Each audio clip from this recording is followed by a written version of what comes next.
more recently, as you and I have been on this journey, Don, over the last number of years, we've realized that not only can you get a significant return on life in addition to financial returns, in other words, you can contribute to other people's lives in ways that brings more joy and impact than you maybe ever dreamt, but that it compounds over time. And that's worth diving into if you've never really given that deep thought. It's exciting to see. It's exciting to have conversations about life, sustainability, legacy, and not just talking about financing all the time. Don talks about really a commitment to leadership. I think that's the distinctive part that makes it so powerful. I've achieved the American dream, and I'm committed to helping others do the same. Welcome to the Lead Impact Podcast. I'm your host, Don Wenner, and I'm excited to talk with our guest today. He's an entrepreneur, an author, a philanthropist, a mentor, and a great friend. He showed me how to make 100x impact on the world, live a life of success with significance. Welcome, my good friend, Lloyd Reeb. Don, good to see you. Just a few days ago, we were hanging out with kids and grandkids and at the zoo and doing pickleball debates with lots of trash talking. This is totally more productive. Hopefully we can have as much fun on this podcast as we had with my 2-year-old son and your 4 and 6-year-old granddaughters putting on a music show on Saturday night. So that's a high bar to set for this conversation. But yeah, if we could dance like them, I think we'd be a big hit. or sing, yeah.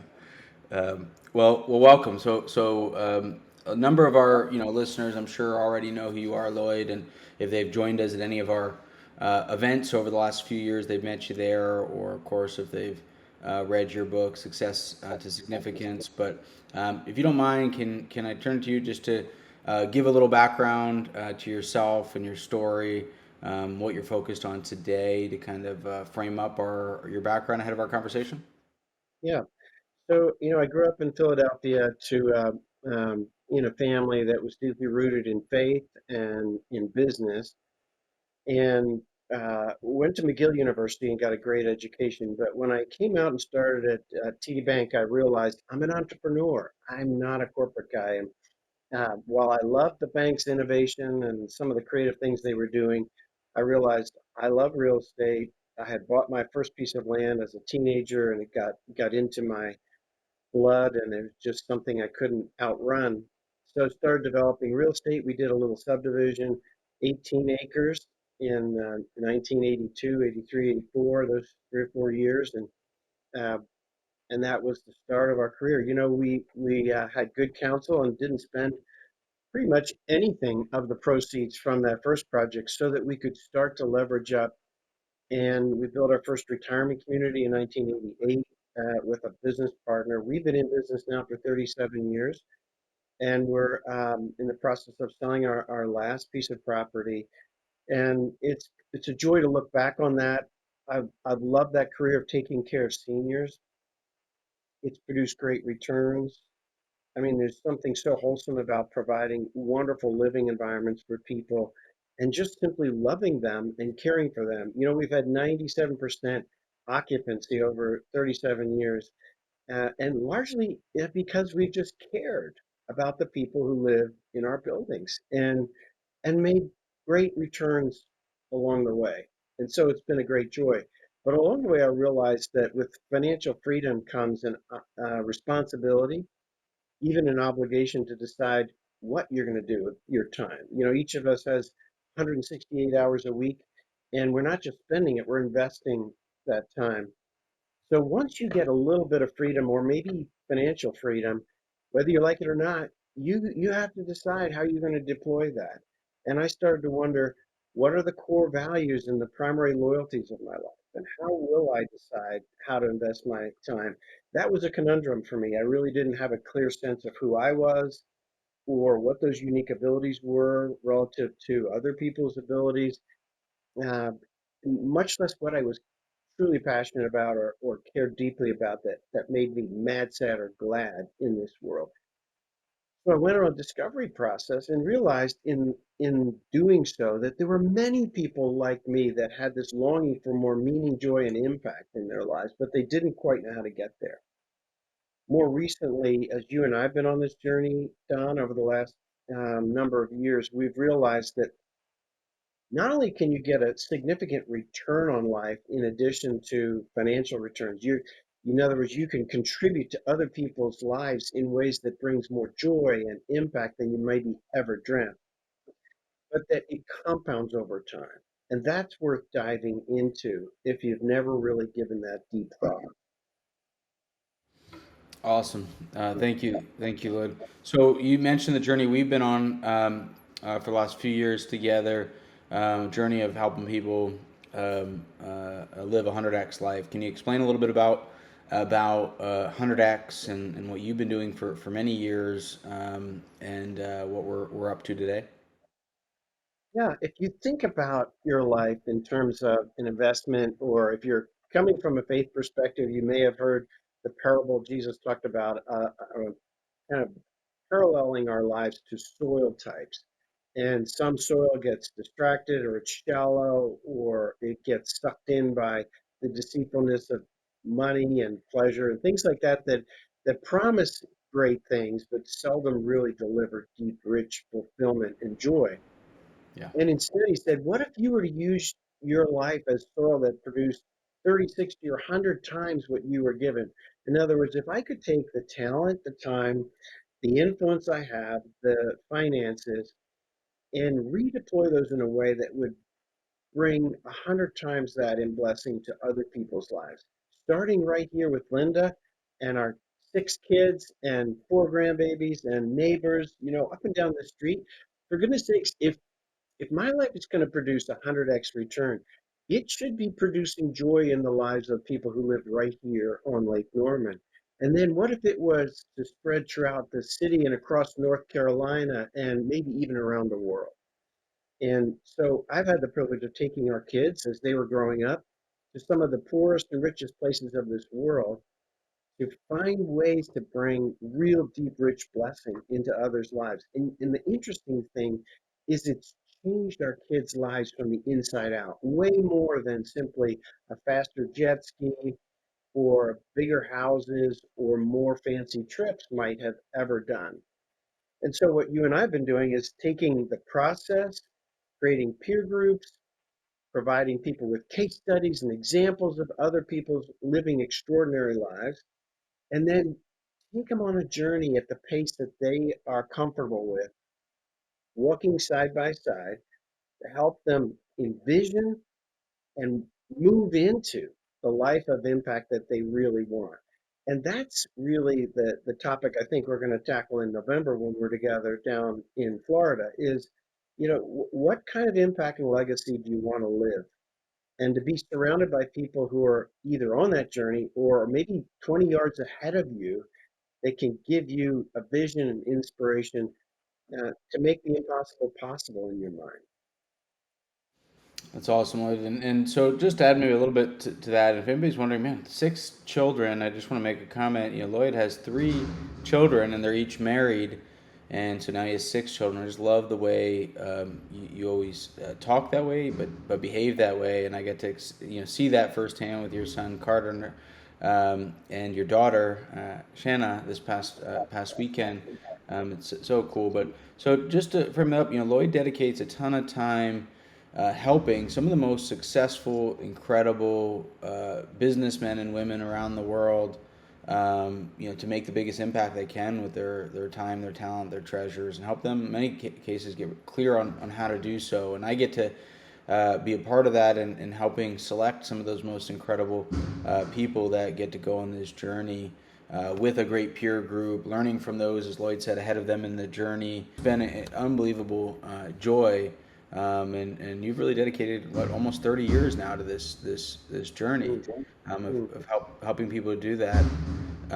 And we're bringing kind of that wisdom, that knowledge, 30 years of practice and application with thousands of high potential, incredible people to our event in November called our Extraordinary Impact and Legacy event. And part of that, we've launched this program called On Purpose, where we can help you get clear and get going and live your life on purpose. Maximize the abilities and opportunities you have.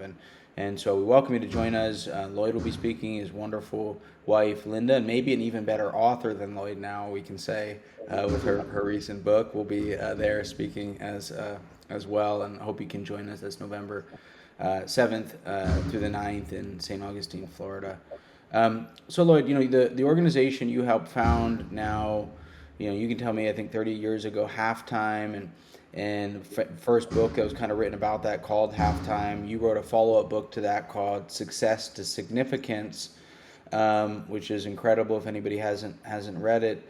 But I think a common challenge that people run into is they don't know if they're in halftime, or they don't think they're in halftime, or kind of they don't know where they're at that journey, and understand if this is the right time that they should be thinking about how to make 100x impact, or how to go from success to significance.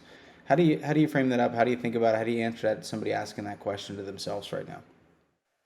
Yeah, it's not an age thing. It's a stage of heart and when you're experiencing it because you can feel it. It's this smoldering discontent. You realize that you've checked a lot of the boxes, maybe not all the boxes, but you've checked a lot of the boxes. You feel like you had an opportunity to play in the NFL, if it were, as it were, and but you can kind of see that it's not going to deliver everything you wonder, is there more to life than just this? And in my case, it happened in my 30s. I could see that, gosh, we could just keep building these buildings and it would be wonderful. But is that it? And so you start wondering, is there more to life than this? Is there something I was placed on this planet to do that I haven't discovered? What is the legacy I want to leave? What are the primary loyalties of my life? And if my life turned out perfectly, what would the elements be? This is bigger thinking than you generally do when you come out of college and you start an intense career, or if you're married, you might start having a family. There's a season when you're just heads down and you've got kids awake at night, um, and you're just very, very busy, keeping the plate spinning. But soon you realize that you've got some margin, particularly if you're coming up on a season when your oldest kid is going to go off to college. And you realize that, wow, these kids are going to trundle off here like kids off a diving board. And then where are we going to be? What's after that? So I wouldn't think of it so much as halftime as I would a pause, just like when you go in the locker room in the middle of a game, stop and look back and take stock of what went well and didn't go well in the first half, and how to redeploy your efforts to really win. Most games are won and lost in the second half. So is true with life. Most of the leaders that you look around, if you try to find leaders who have finished well or are finishing well in life, and just add it up, very few people really finish well with extraordinary impact. And yet I've seen people where their best contribution has been the last 10 or 15 years of their life and the Yeah. most joy and fulfillment. So if you're in a season where you think, well, maybe I'm before halftime, then I would say if you get a little bit clear and you get a little bit free, you can get a little bit going. And as you get a little bit going, you'll find more clarity, you'll find more joy. It'll make your success more sustainable even. When you put a little bit of significance into a successful career, you avoid the classic midlife crisis. You can actually stay in the game as a doctor, or a dentist, or as an attorney, if you have some truly meaningful stuff going alongside or maybe in the course of your work.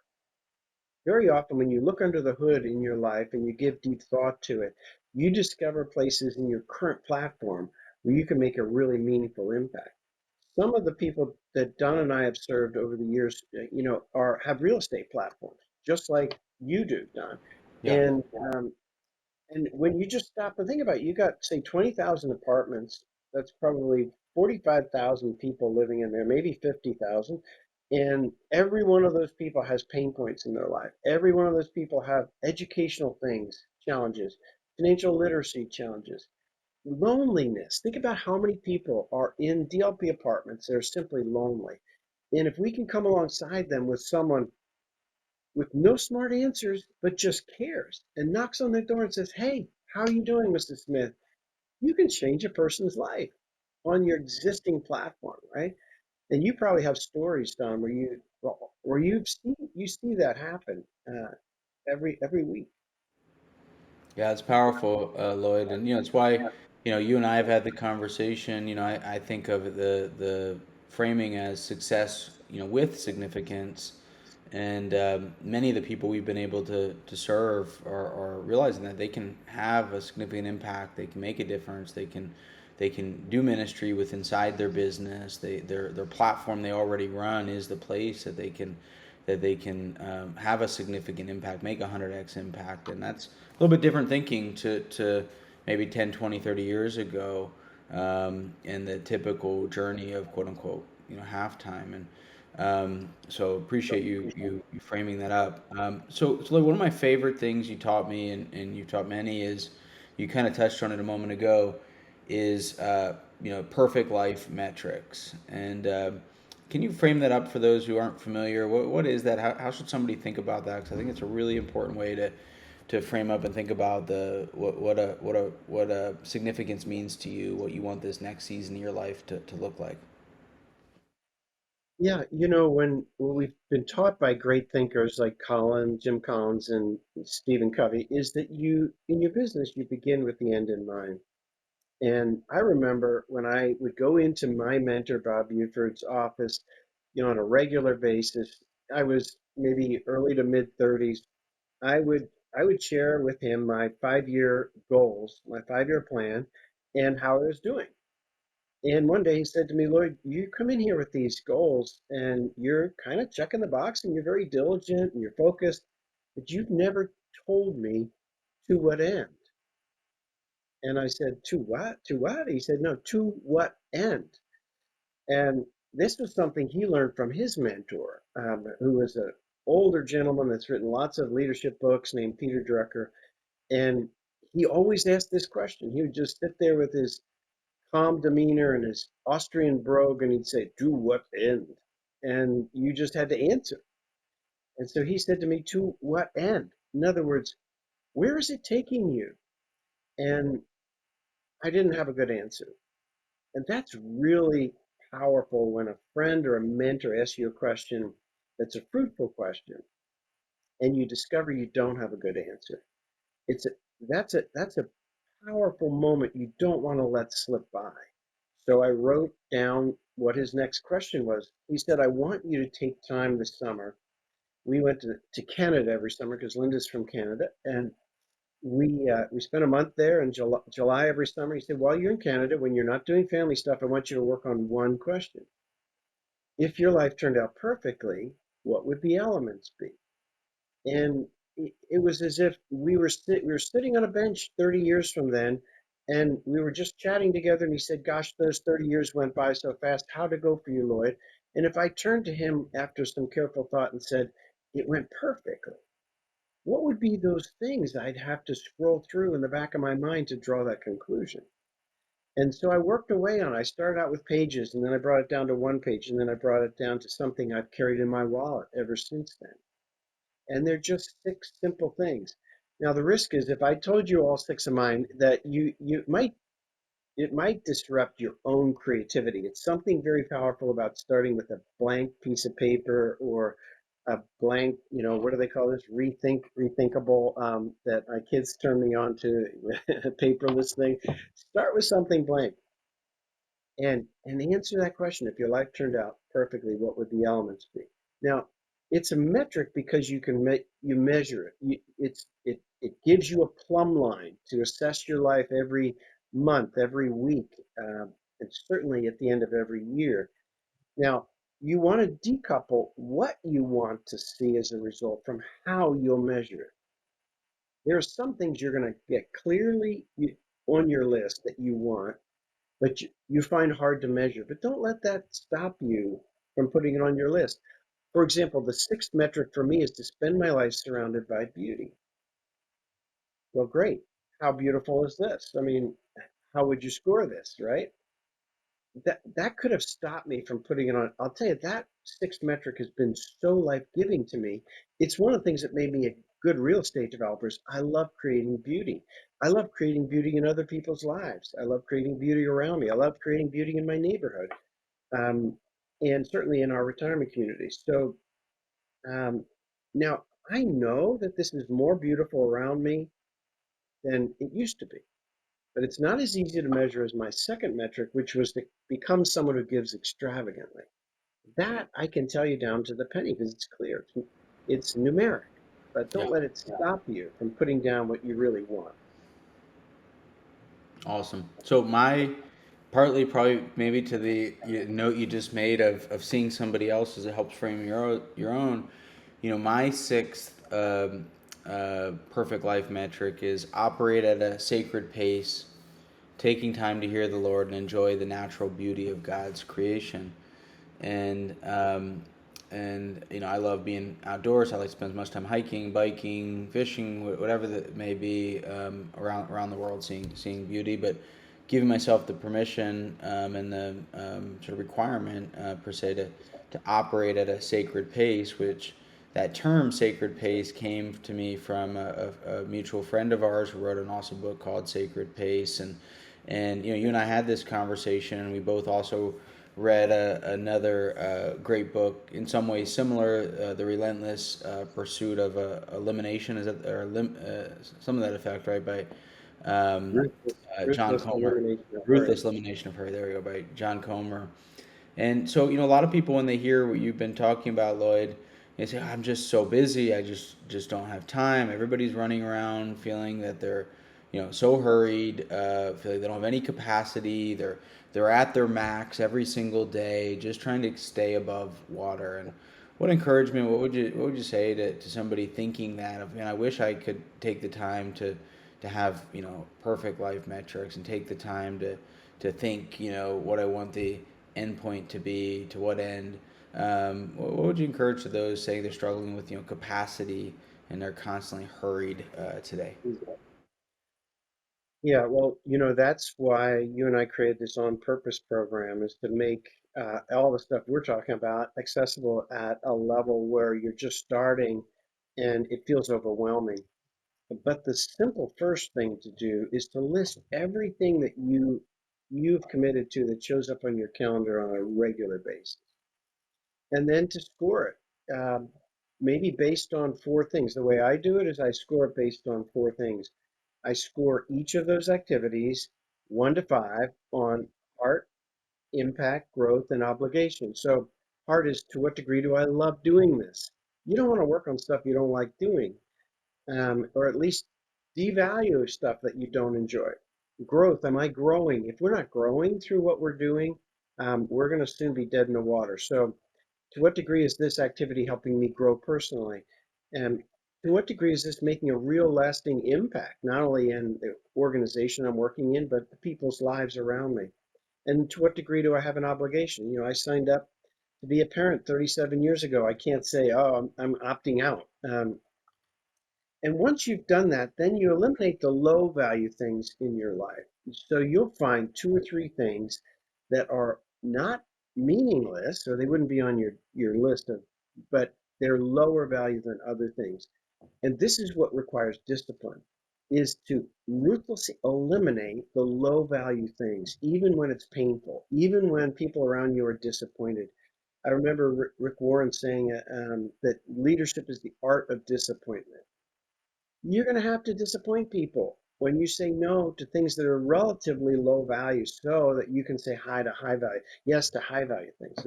The second thing you can do to help you create capacity is know your purpose. If you don't know your mission or your purpose, you have no filter to be able to say yes or no to something. So my purpose is to be a thought leader, mobilizing or inspiring high capacity business leaders to make a lasting impact. So I asked 3 questions. Number one, is this a high capacity leader, a business leader? Number two, do they lack clarity? Thought leadership is an input, not an output. So what's the result of my thought leader? It's clarity in people's lives. And then third, do they want to make a lasting impact, or do they just want to live a slightly more fulfilling life? Do they want to just add a little bit of volunteerism into their life so they feel better about themselves? I'm not interested in helping that person. it's just not going to go very far. But if somebody really wants to give their life away and impact and bless other people's lives, I'll help them all day long. What happens is you find that with a little bit of focus and a little bit of leverage, you have all the time there is, and tons of time to be able to make a meaningful contribution in your career, um, alongside your career, in your family, your extended family, in your community. It just takes discipline. I call it the pursuit of intentionality without insisting on control. When you insist on control, you're always going to be disappointed because the world changes, things change, your plans never execute the way you expected. But without the pursuit of intentionality, you're going to be really disappointed because you're just drifting with the current. So what do you find, when people go through that journey of freeing up their time and trying to gain some capacity, what do you find are the sort of easy, maybe not easy is the right word, but the low hanging opportunities to free up some capacity? And then, any that you would say were maybe harder, but a common place that people have to bring themselves to freeing up time, things that people are doing that aren't high value, don't check those boxes. Might be hard to do, but are sort of obvious yet difficult changes to make. Mhm.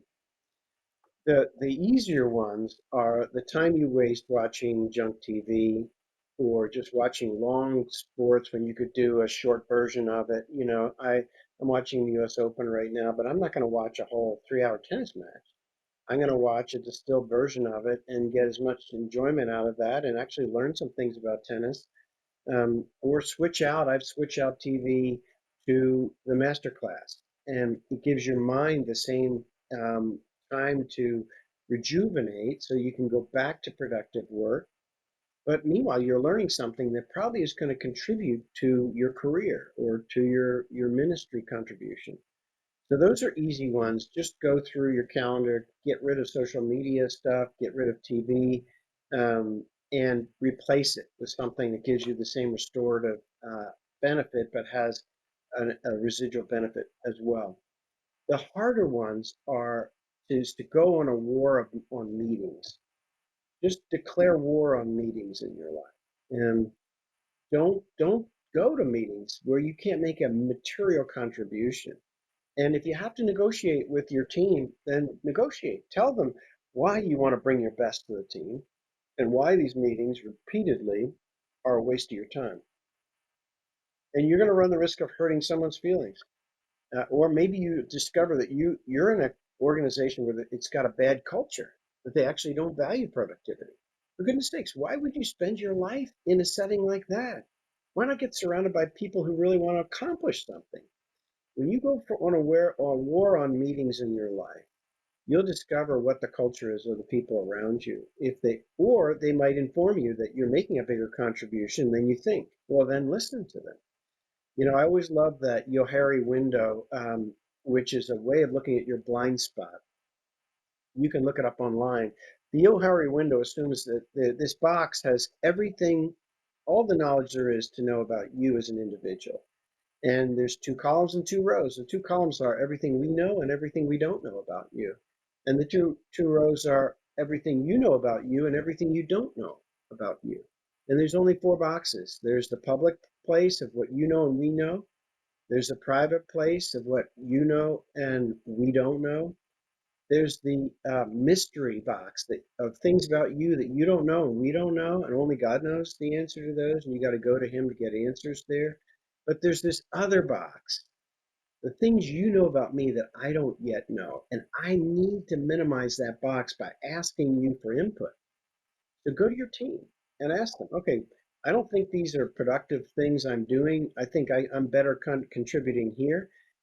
Help me understand if you see it differently. Otherwise, I'm planning to eliminate this from my calendar. Awesome, thank you. So a lot of times when people are thinking about big picture of their lives, what their purpose is, what their goals are, what they want their legacy to be, and you're having these kind of bigger picture conversations or thoughts. I think most people spend their time thinking about the what, not nearly as much time thinking about the who. And how would you encourage and frame that up in terms of when you decide, hey, I want to make an impact, I want to live a life of significance, I want to leave an incredible legacy.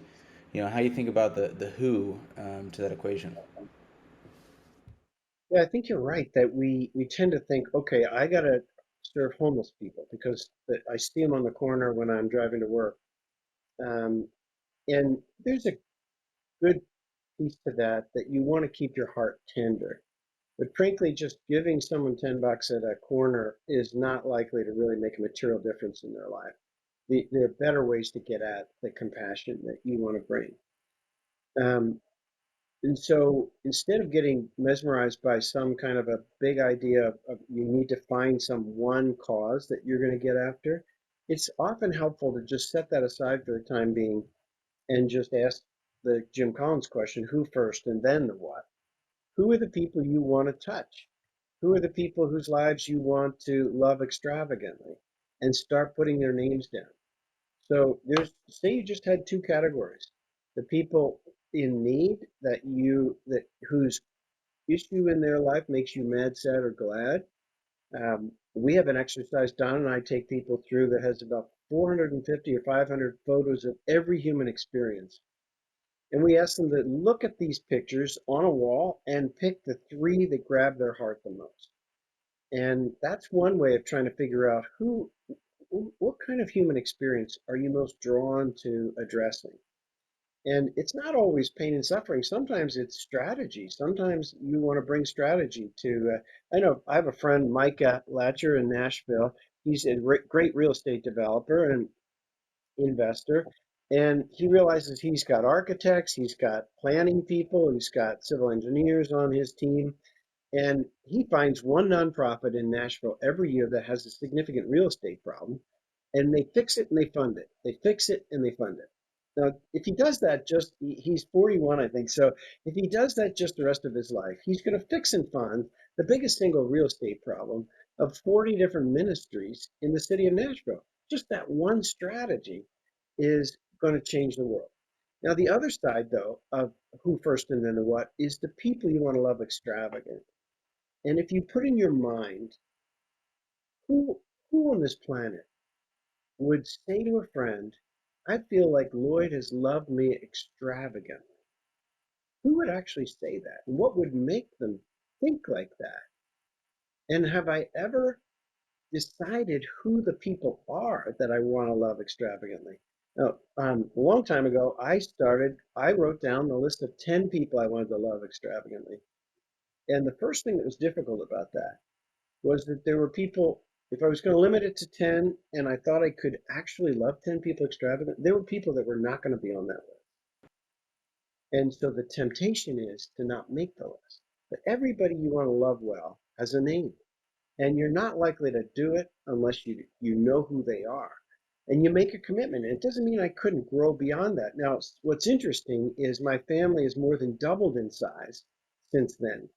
So now there's a lot of people on this list, and they go on my calendar. And then I realized that when I asked myself, what's the most loving thing I can do for my brothers and my best friends? They don't need anything. They're relatively wealthy in a world that lives on $2 or $3 a day. My brothers and friends don't need anything material. And the one thing I could do for them most was take an interest in their boys. So I made a list of all their boys' names, and I stuck a recurring calendar appointment in my calendar for 90 minutes every month, and it just says reach out to the young guys that you care about. And then when I opened the calendar appointment, there's their names, there's their cell phone numbers, and here's their email address. So it's easy. Two things happen. When that calendar appointment is there, it's already protected at the time. I have no excuse. And then it's right in front of me. Their names, I don't have to look for anything. So all I do is ask myself, so for Daryl or for Chad, what's the most meaningful thing I could do to help him right now? I could send him a book. I could send him a song. I could send him a little note. I could send him a Bible verse that I've been reflecting on. I could call him. I could text him. You wouldn't believe, maybe 10 years later, how many long texts I got from one kid that's a junior at a major university with a very high pressured curriculum, how does he have time to send a 3 paragraph email to this old gray haired guy, across the country? Well, because I've been investing in him since he was little. So that's how you turn the camera the other way and say who first and then the what. Awesome. Thank you, Lloyd. So, as a thought leader and author and somebody who spent a career in life studying for and learning from others and still a constant learner, what are you learning right now? What book you're reading? What master class you watching? What are you learning right now? Yeah, well, this morning, actually, I have it right here. You didn't tell me you were going to answer that question, I did but not. this Maybe. morning I read some of this book, and in particular, there's a chapter on adaptability.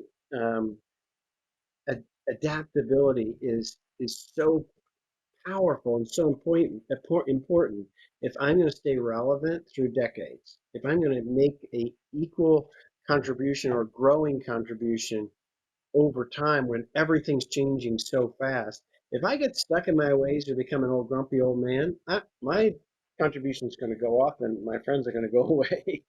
And this book has a chapter on, it's called Building a Platform of Buoyancy. And it's a study about buoyancy, how boats float.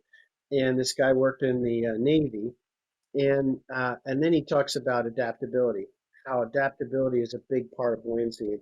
Obviously it's a pretty complicated science based, but I learned so much about it because I want to be continually adapting, and I also want to be really good at helping others adapt. So you have to have a systematic way of planned abandonment where you stop doing things like we talked about, and then understanding what the new problem is, and then finding creative solutions to it, embedding those systematically as habits into your life. So I want to get better and better at doing it. It's just why I've got no paper anymore on my desk. I mean, the only paper I have is this book because I'm um, uh, addicted to books on paper. But all my notes are right here. Well, you know what? Our kids pushed me in that direction. I welcome their encouragement to keep innovating. So the paper's gone. I don't have any paper anymore. Who knows what'll be next, right? But when you and I are hanging around at 83 instead of 63, Don, I hope that you see me still, changing and adapting. Hopefully, right? Awesome. Well, You thank got you. to help me. You got to help me. No problem. Well, awesome. Well, Lloyd, so grateful for your time here today. For everybody listening, you can get a chance to spend some time with Lloyd live at our event coming up, our Extraordinary Impact and Legacy event. We'll be digging deeper into some of the topics we scraped the surface on here today with incredible leaders, including Lloyd, including John Maxwell, Tim Tebow, Mark Batterson, Joby Martin, John Gordon, a lot of incredible experts on legacy, on impact, and hope you can join us. We're also still inviting people in to join to go on this version of the 100X program we call On Purpose. And if interested in kind of learning more and starting to take a step in living a life of significance, we welcome you to join us. We'll put it all in the notes here to the podcast. But you can go to dlpcapital.com/events and check out the upcoming event and the On Purpose program. And we'd love to see you in beautiful St. Augustine Beach in November. Lloyd, so grateful to have you today. I'll turn it to you to close us out. Yeah. Well, thanks, Don. Thanks for our friendship, and looking forward to many years of serving people together and hanging out together. So, I remember when I was doing events with Jim Collins in the summer called Finishing Great, his first question was, do you want to build a great next season to your life? Or do you want to just drift along when most people squander their second half? And I thought, these people came intentionally for 2 days. They spent a lot of money and time to get here. Of course they want to. But he reminded me that no, that's the first most difficult question, is to make up your mind you're going to build an extraordinary life. And then we can help you do it. But the first step only you can take, and that is to make up your mind, draw a line in the sand, and say, it's not about me, but I'm going to build an extraordinary life of serving and loving others. And I'm going to find deep joy and meaning in the process. Awesome.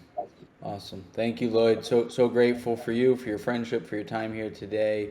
Hope to see many of you at our upcoming event, or at least talk with you again at our upcoming next episode of the Impact Podcast. Thank you, Lloyd.